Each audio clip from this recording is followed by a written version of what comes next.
All right, so I bought this brand new rim for the back of my tire because my other one was broken. And I'm going to show you how to put this tire and this tube on the rim. First, we're just going to squeeze it all the way around, and it goes on pretty easy, as you'll see. You only want one side of the tire to be on the rim so that you can slip the tube in on the other side.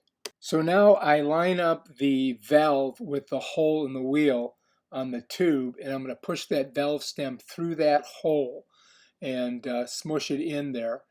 And once you've got it all the way through, then you can start running your tube inside of your tire. I made a tactical mistake and I pushed both sides of the tire onto the rim.